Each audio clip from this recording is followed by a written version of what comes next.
उम्मीद करती हूँ आप सब ठीक होंगे। आज हम अपना जो है वो थर्ड लेक्चर स्टार्ट करने लगे हैं और वो है आपके पास वही स्ट्रक्चर ऑफ बैक्टीरिया, लेकिन उसके कुछ रिमेनिंग पार्ट्स रहते थे, अभी हमने डिस्कस करना है। तो आज हम स्टार्ट करते हैं न्यूक्लियाई, यानी हम प्लाज्मा मेम्ब्रेन तक पहुँच गए थे कि प्लाज्मा मेम्ब्रेन क्या होती है, क्या करती है, उसके अंदर क्या फंक्शंस होते हैं। फिर हमने साइटोप्लाज्म देख लिया। अब साइटोप्लाज्म से आगे एक बॉडी प्रेजेंट होती है जिसको आप बोलते हैं न्यूक्लियाई, जो कि आपके पास जो बैक्टीरियल डीएनए होता है उसको हम नाम देते हैं न्यूक्लियाइड का। बात आपने याद रखनी है कि जो बैक्टीरिया का डीएनए होता है उसके अंदर हम जो है सिर्फ डीएनए होता है, न्यूक्लियोटाइड्स होती हैं, बाकी उसके अंदर प्रोटीन्स नहीं होती, इसलिए हम उसको क्या बोलते हैं, न्यूक्लियाइड। इसको डिफाइन कैसे करते हैं कि ये एक डबल स्ट्रैंडेड सर्कुलर डीएनए होता है, दोनों पॉइंट यानी एक ऐसे करके थ्रेड आप बना लो और दोनों पॉइंट्स उसके जोड़ लेंगे तो ये क्या बनेगा, एक सर्कुलर डीएनए होगा। ठीक है, होता ये डबल स्ट्रैंडेड है। कैसे कि आपके पास एक ये थ्रेड है, ठीक है, इसके साथ ये दूसरा थ्रेड है, ये दोनों थ्रेड्स जब आप आपस में जोड़ देंगे ऐसे करके, ये पॉइंट ऑफ अटैचमेंट हो गया, दूसरा थ्रेड इसके ऊपर होता है ऐसे करके, तो ये क्या होगा, ये आपके पास एक न्यूक्लियाइड है। इसको खोलेंगे तो इस तरह का होगा, दोनों साइड इसके फिर मिले होते हैं। जब आप इसको खोल लेते हैं तो भी एक सर्कल जो है वो बनता है, तो इसको आप नाम क्या देते हैं, nucleoid. You can define that nucleoid is a double stranded circular DNA of that is present in the inside the cytoplasm bacterial cell, it is known as nucleoid. ठीक हो गया। अब न्यूक्लियाइड को हम कुछ और नेम भी देते हैं जिसमें क्रोमेटिन बॉडी है, न्यूक्लियर बॉडी है, न्यूक्लियर रीजन है। क्लास क्रोमेटिन मटेरियल और बॉडी के अंदर आपने कंफ्यूज नहीं होना। क्रोमेटिन मटेरियल अगर यूकेरियोट्स के अंदर है तो फिर डीएनए और प्रोटीन्स होते हैं, वो आपको पहले भी कॉन्सेप्ट बताया है। और जो क्रोमेटिन बॉडी है, जो डीएनए सिर्फ जो है बैक्टीरियल सेल के अंदर प्रेजेंट है, उसके अंदर क्या होता है, सिर्फ और सिर्फ डीएनए होता है, कोई प्रोटीन्स नहीं होती है। एक और चीज आपने इसके बारे में याद रखनी है क्लास के, इसका जो क्रोमोसोम होता है, यानी न्यूक्लियाइड को हम जब क्रोमोसोम की सूरत में लिखते हैं तो ये एक क्रोमोसोम है।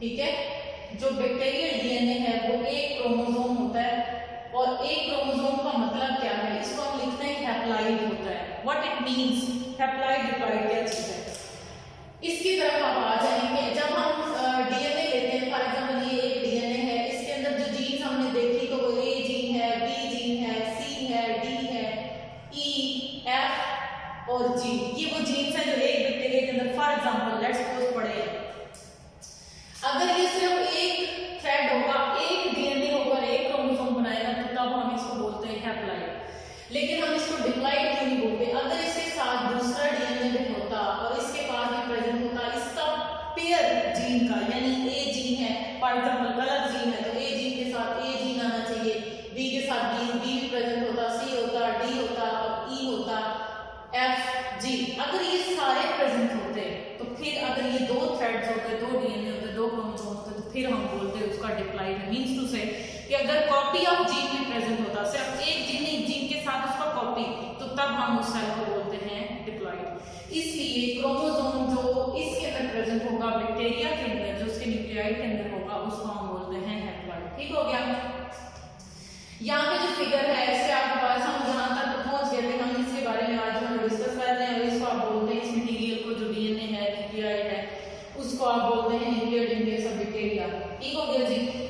अब आ जाते हैं कि इसका काम क्या होता है। ये लीजिए जो न्यूक्लियाइड प्रेजेंट है, जैसे हमारे अंदर डीएनए प्रेजेंट है एक न्यूक्लियस के अंदर होता है, इसमें कोई न्यूक्लियस नहीं है, डायरेक्ट जो डीएनए मटेरियल है वो इन कांटेक्ट होता है उसके अंदर जो मटेरियल मैट्रिक्स प्रेजेंट है, साइटोप्लाज्म प्रेजेंट है उसके साथ। इसमें न्यूक्लियस नहीं है, इसमें मेम्ब्रेन बाउंड ऑर्गेनेल्स भी नहीं है, तो जो इसका न्यूक्लियस नहीं है, इसका जो डीएनए है वो क्या काम करता है, जितना मेटाबॉलिज्म हो रहा है, जो भी काम उसके अंदर सरंजाम देने हैं वो इस डीएनए के अंदर कंट्रोल होते हैं, क्योंकि डीएनए के पास जीन्स होती है, जीन्स ही जो है वो प्रोटीन बनाने के लिए अपना कोड प्रोवाइड करते हैं।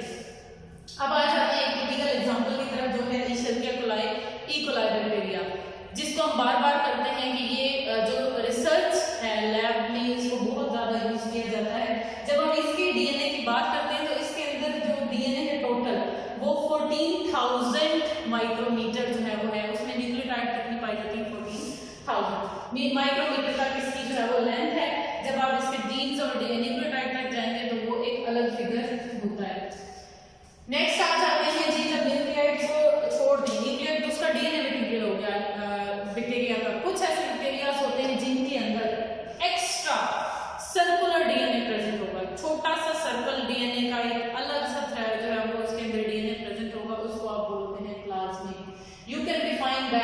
this is the circular body, circular extra double stranded DNA molecule that is present in the bacterial cell is plasmid।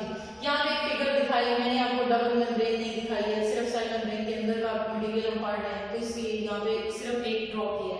ये तो हो गया न्यूक्लियाई, ठीक है, जो रेड आपके पास ड्रॉप किया है, और उसके साथ एक डबल जो है वो आपके पास एक प्लाज्मिड है। ये डबल स्ट्रैंडेड होता है। डबल स्ट्रैंडेड का मतलब जो एक स्ट्रैंड है उसके साथ साथ उसका दूसरा डीएनए हमेशा डुप्लीकेट की फॉर्म में होता है, डबल स्ट्रैंड होता है। तो एक स्ट्रैंड 5' होगा, दूसरा जो है वो एक ऐसे करके जब 5' है, यहाँ से ये हेड है, ये यहाँ से इसकी मूवमेंट हो रही है, तो जो दूसरा हेड होगा वो यहाँ पे 5 होगा और यहाँ पे एंड होगा। तो ये दो थ्रेड्स हैं, दो थ्रेड्स इसलिए क्योंकि दरमियान में हाइड्रोजन बॉन्ड होती है। ये हम डिटेल से जो है वो न्यूक्लिक एसिड जो है वो 10th के अंदर भी इसको डिस्कस कर चुके हैं, वैसे भी हम न्यूक्लियोटाइड जो है डिस्कस कर चुके हैं जिनसे बनता है। अब आ जाते हैं कि ये प्लाज्मिड होता क्यों है, क्यों अल्लाह ताला ने इनको जो बैक्टीरिया सेल को क्यों दिया है। इसके रीजन ये है, इसके पास डीएनए है, अलग है, तो डेफिनेटली अपनी कमांड उसके पास अपनी होगी, इसलिए हम इसको बोलते हैं सेल्फ रेप्लिकेटिंग बॉडी। अगर जो बैक्टीरियल डीएनए है वो 1 से 2 में डिवाइड नहीं हो रहा, तब भी ये प्लाज्मिड उसी सेल के अंदर 1 से 2 में डिवाइड हो सकते हैं। कैसे? फॉर एग्जाम्पल आपके पास है वो एक बैक्टीरियल सेल है, इस बैक्टीरियल सेल ने 1 से 2 में डिवाइड नहीं होना, 1 से 2 में डिवाइड नहीं होना, थोड़ी देर बाद क्या करेगा, ये वाला जो प्लाज्मिड है इसके साथ अपनी एक बॉडी जनरेट हो जाएगी। उसी सेल के अंदर ये अपने आप को रेप्लिकेट करता है, अपनी डुप्लीकेशन कर लेता है, इसलिए हम इसको बोलते हैं सेल्फ रेप्लिकेटिंग। ये 3D हो सकते हैं, एक सेल 3 प्लाज्मिड पे भी बेस कर सकता है, एक सेल 2 पे भी कर सकता है, एक सेल 1 से भी हो सकता है। तो ये डिपेंड करता है कि उसने अपने आप को रेप्लिकेट करना है या नहीं करना है। बहरहाल जब भी आपके पास ये सेल में अगर ये डिवाइड नहीं कर रहा, तब भी क्या होगा, ये अपने आप को जो प्लाज्मिड है ये डिवाइड करने की कैपेबिलिटी रखता है, इसलिए हम इसको क्या बोलते हैं कि ये सेल्फ रेप्लिकेटिंग है। फिर आ जाता है इसका जो ये वाला जो पार्ट है यानी प्लाज्मिड है, इसका कोई रोल नहीं होता, ना ही मेटाबॉलिज्म के अंदर इन्वॉल्व होगा, ना ही वो ग्रोथ के अंदर इन्वॉल्व होता है। यानी बैक्टीरियल सेल को डिवाइड करने के लिए वो अपना रोल प्ले नहीं करता, सिर्फ और सिर्फ वो अपनी बॉडी को, प्लाज्मिड खुद को डिवाइड करता है, प्लाज्मिक सेल को डिवाइड नहीं करता। इसलिए हम कहते हैं कि इसका कोई रोल नहीं होता ग्रोथ के अंदर, क्योंकि ग्रोथ हम क्या किस कैसे डिफाइन करते हैं, बैक्टीरियल ग्रोथ मतलब उसकी जनरेशन। बैक्टीरिया की ग्रोथ से मुराद ये होता है कि बैक्टीरिया की डिवीजन, बैक्टीरिया 1 से 2 अपने ऑफस्प्रिंग्स में वो डिवाइड हो रहा है या नहीं हो रहा, तो वो उस तरह हम कर देते हैं कि उससे कितनी प्रोजेनी बन रही है, ठीक है, तो वो इसके अंडर कंट्रोल नहीं है। देन आ जाते हैं कि इसके पास ऐसी चीज होती हैं जो डिजीज रेजिस्टेंस होंगी, जो ऐसे मटेरियल, एक तो हैवी मेटल्स के रेजिस्टेंस होंगी, उसके बाद जो है वो जो डिजीज यानी हम एंटीबॉडीज होती हैं उनके रेजिस्टेंस होंगी। मोस्टली हम बोलते हैं कि जो भी केमिकल हम यूज करते हैं एंटीबॉडीज या इस तरह का मटेरियल जो बैक्टीरियल ग्रोथ को रोक दे, बैक्टीरिया की डिवीजन को रोक देगा, उसको हम बोलते हैं एंटीबॉडीज, ठीक है, सॉरी एंटीबायोटिक्स। अब एंटीबायोटिक्स क्या है कि इस बैक्टीरिया जिनके पास ये प्लाज्मिड होता है ना, उनके पास जीन प्रेजेंट होंगी, और वो जीन अगर जिस बैक्टीरिया का जो एनवायरनमेंट आ रहा है हमने उसको कोई भी एंटीबायोटिक दी है तो वो बैक्टीरिया उसमें भी ग्रो करेगा। फॉर एग्जांपल हमने जो है वो बैक्टीरिया के पास जीन है, पेनिसिलिन की जीन प्रेजेंट है, जो बैक्टीरिया खुद भी अपने अंदर क्या प्रोड्यूस कर लेता है, पेनिसिलिन रेजिस्टेंस जीन है। हमने इस बैक्टीरिया को एक एनवायरनमेंट दिया, एक मीडियम दिया जिसमें सारे का सारा क्या प्रेजेंट होगा, एंटीबायोटिक कौन से वाली, पेनिसिलिन, ठीक है। अब पेनिसिलिन एंटीबायोटिक हमने एनवायरनमेंट दे दी, इस बैक्टीरिया के अंदर जीन कौन सा प्रेजेंट है, रेजिस्टेंस पेनिसिलिन जो है वो जीन प्रेजेंट है।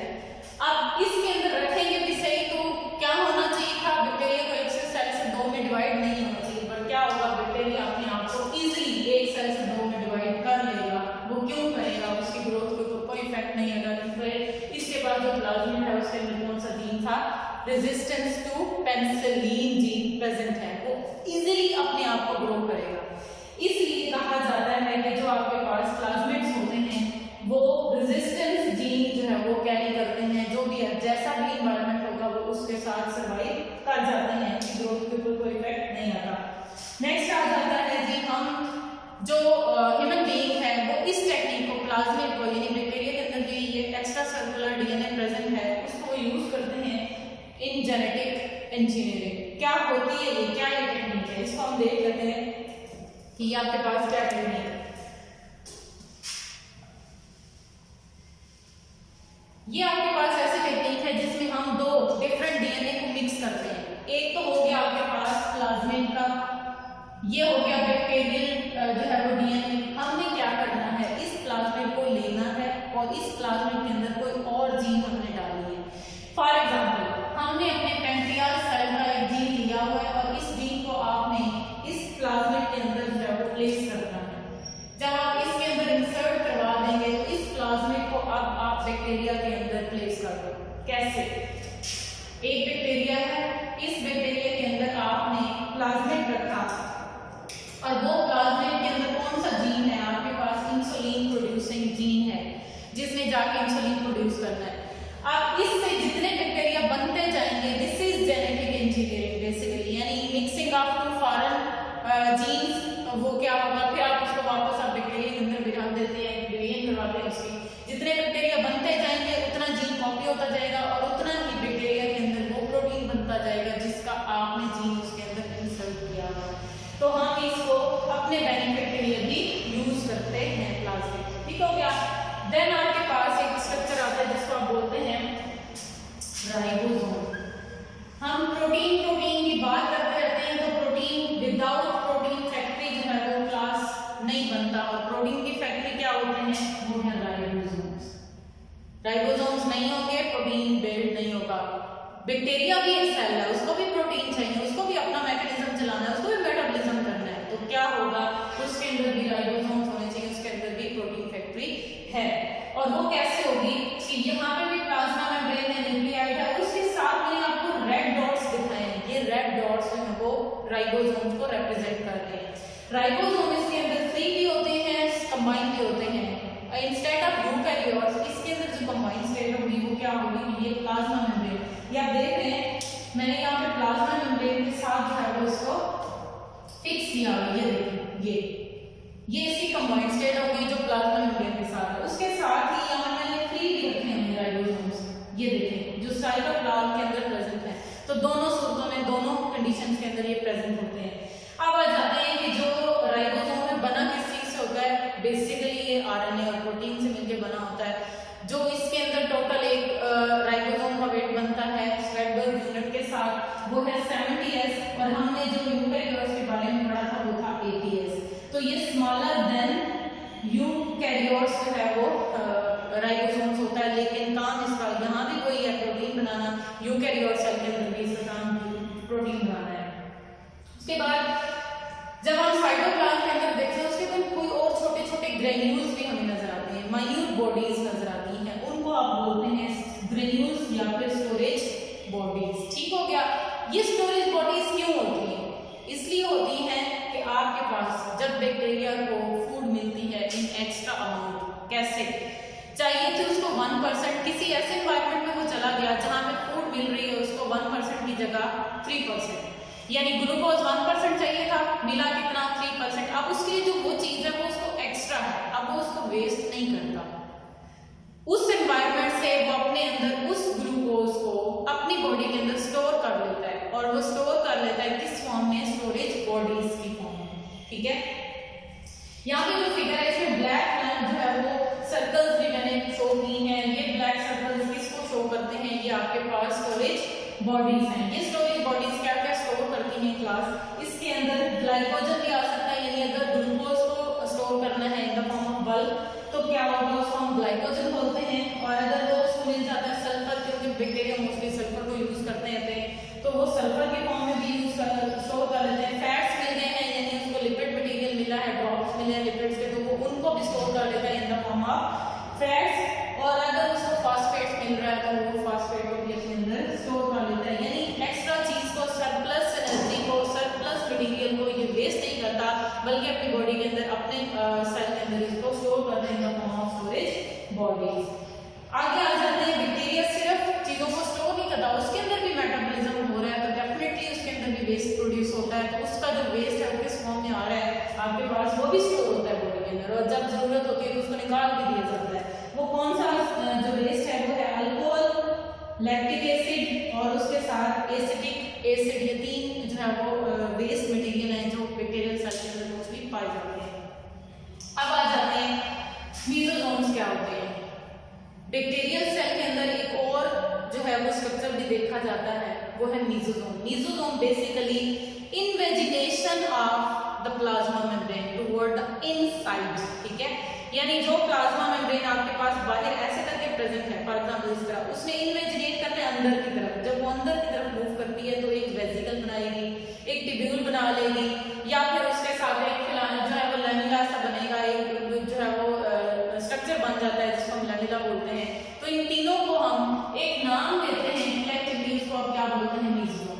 या वैक्यूल बनेगा यानी वेसिकल बनेगा, या ट्यूब्यूल बन जाएगा, या फिर लैमेला बन जाएगा। जो भी चीज इन्वेजिनेशन से बनेगी उसको आप क्या नाम देते हैं, मीजोसोम। यहाँ पे एक जो डायग्राम मैंने बनाई है इसके अंदर ये प्लाज्मा मेम्ब्रेन है। प्लाज्मा मेम्ब्रेन की इनसाइड इन्वेजिनेशन यानी अंदर की तरफ वो अपने आप को बल देगी, ये एक वेसिकल बना, और ये अंदर की तरफ जो ये स्ट्रक्चर बना रही है इसको आप क्या बोलते हैं, mesosome. What is the function of mesosome? क्यों बनता है? इसलिए क्योंकि इसके पास ये वो स्ट्रक्चर है, इसके पास वो एंजाइम होंगे। जब डीएनए ने रेप्लिकेट करना है, डीएनए ने डबल होना है, बैक्टीरिया के अंदर डीएनए डबल होगा इनसाइड द सेल, तो जो एंजाइम चाहिए है वो किसके पास होते हैं, वो मीजोसोम के पास होते हैं। ठीक हो गया। दूसरा काम, जब भी सेल ने डिवाइड, एक तो डीएनए डबल करना है तो उसके लिए एंजाइम भी इसकी तरफ से आ रहे हैं, लेकिन उसके बाद जब डीएनए को एक सेल को दो हिस्सों में डिवाइड करना है तो जो सिस्टम है, जो पॉइंट बना रहा है डिवीजन का, वो कौन दे रहा है, वो भी आपके पास मीजोसोम। यहाँ से मेम्ब्रेन अंदर जाती चलती है और फाइनली इसके साथ फ्यूज हो जाएगी और ये एक सेल दो सेल में डिवाइड हो जाएगा, अनटिल जो है वो सेल वॉल भी अपने आप को अलग कर लेती है। तो it is also involved in cell division. Then आ जाते हैं जी आपके पास इस मीजोसोम के पास और एंजाइम्स भी प्रेजेंट होते हैं जिनको आप बोलते हैं रिस्पिरेटरी एंजाइम्स। रिस्पिरेटरी एंजाइम्स भी इस मीजोसोम के पास होते हैं। हमने पहले बोला था प्लाज्मा मेम्ब्रेन इन्वॉल्व होती है रिस्पिरेटरी एंजाइम्स के अंदर भी, तो वो रिस्पिरेटरी एंजाइम को कहां पे लोकेट होते हैं, वो मीजोसोम्स के अंदर होते हैं। क्लास इसके बाद जब बैक्टीरियल सेल डिवाइड कर रहा होता है उस सेल को हम बोलते हैं वेजिटेटिव सेल, ठीक है। बैक्टीरिया इन डिवीजन होता है, ग्रोथ में जो इन्वॉल्व हो रहा होता है, जिस बैक्टीरिया सेल की ग्रोथ हो रही होती है उस सेल को हम बोलते हैं वेजिटेटिव सेल। अब आ जाते हैं वेजिटेटिव सेल की दो फॉर्म्स होती हैं, यानी दो तरह के स्ट्रक्चर को अडॉप्ट करता है। कैसे? या तो वो यानी प्रोटेक्टिंग कवरिंग बना लेते हैं। वो जो वेजिटेटिव सेल है अगर उसको अनफेवरेबल कंडीशन मिल रही है, यानी वो डिवाइड तो करना चाह रहा है लेकिन माहौल उसके फेवरेबल में नहीं है, माहौल उसके साथ नहीं देगा, तब वो क्या करता है, अपने साथ कोई दो स्ट्रक्चर बनाता है जिसको आप बोलते हैं या एक जो है वो स्पोर है और दूसरा सिस्ट है। ठीक हो गया। स्पोर और सिस्ट में डिफरेंस क्या है? स्पोर भी मेटाबॉलिकली डोर्मेंट बॉडी है, यानी ऐसा वेजिटेटिव सेल होगा जिसके अंदर मेटाबॉलिज्म जो है वो डोर्मेंट हो जाता है, स्टॉप हो जाता है, या वो सेल सो जाता है, अपनी सारी एक्टिविटीज को मिनिमाइज कर लेता है। उसमें क्या होगा कि इसके साथ मेटाबॉलिकली डोर्मेंट बॉडी, उसको हम स्पोर बोलते हैं। और ये स्पोर ऐसा है कि जब भी आपके पास पीएच ज्यादा है या आपके पास टेम्परेचर बहुत ज्यादा है, हीट बहुत ज्यादा है, तो इसके अंदर ये स्पोर, इसकी कैपेबिलिटी ये है temperature resistant, heat resistant, pH resistant. उसके साथ साथ जिस तरह के आपके पास एनवायरनमेंट, यानी एनवायरनमेंट बहुत हार्श है तब भी उसके अगेंस्ट से रेजिस्टेंट देता है। तो ये एक कवरिंग है, एक प्रोटेक्शन है जिसको आप बोलते हैं स्पोर। ठीक है जी। इस स्पोर की दो टाइप्स हैं, एक्सोस्पोर और एंडोस्पोर। व्हाट इट मींस, कैसे? एक्सोस्पोर का मतलब है अगर आपके पास ये एक वेजिटेटिव सेल है, एक सेल है, और इस सेल के सराउंड पे उसके ऊपर कवरिंग बन जाए, एक उसके ऊपर शीट सी बन जाए, उसको आप क्या बोलते हैं, एक्सोस्पोर। ठीक है, उस सेल के अराउंड कवरिंग। अब आ जाते हैं कि दूसरा जो है वो स्पोर क्या होता है, एंडोस्पोर। ये सेल के अंदर भी स्पोर बनता है, वो कैसे बनता है वो देख लेते हैं। ये आपके पास एक सेल है, इस सेल के अंदर क्या होगी, प्लाज्मा मेम्ब्रेन डेफिनेटली होगी। इस प्लाज्मा मेम्ब्रेन के साथ क्या, जब इसने डिवाइड करना शुरू किया, दो डीएनए बन के दरमियान में अब डिवाइड होना है, वापस होना था, लेकिन क्या होता है इसके अराउंड यहाँ पे जो है वो इसके साथ यहाँ पे एक ऐसा मटेरियल बनना शुरू हो जाता है जो बाद में इसको स्पोर के फॉर्म में इसको जनरेट कर, ये रिजल्टेंट जो सेल होगा उसके अंदर क्या होगा कि इसके अंदर ये एक स्पोर बनेगा, इसको आप बोलते हैं एंडोस्पोर। अब जैसे ही फेवरेबल कंडीशन आएगी, जैसे ही पीएच मेंटेन होगी, एनवायरनमेंट थ्रेट कम होगा, टेम्परेचर और हीट जो है वो टॉलरेबल होगी, उस टाइम में क्या होगा ये स्पोर जो है वो अपने आप को खत्म करता है और जर्मिनेट करता है, वेजिटेटिव सेल जो है वो अपीयर होता है और डिवाइड करना शुरू कर देता है। ठीक हो गया। उसके बाद आपके पास क्लास ये जो फॉर्म्स एंड स्ट्रक्चर हैं इसके साथ ही बैक्टीरिया के डिटेल स्ट्रक्चर स्टडी जो है वो आज हमने फाइनली एंड कर ली है। हमने स्टार्ट जो है वो लिया था उसके जो उसके एनवेलप से लिया था, ठीक है, और फिर फ्लैजेला और सीलिया भी हमने फ्लैजेला और पिल्लाए देखे थे उसके सरफेस पे क्या होता है। आज हमने उसकी बॉडी डिवाइड करती है और जब उसकी डिफरेंट स्ट्रक्चर बन रहे होते हैं तो उस तक हमने उसका स्ट्रक्चर जो है फाइनल कर लिया है।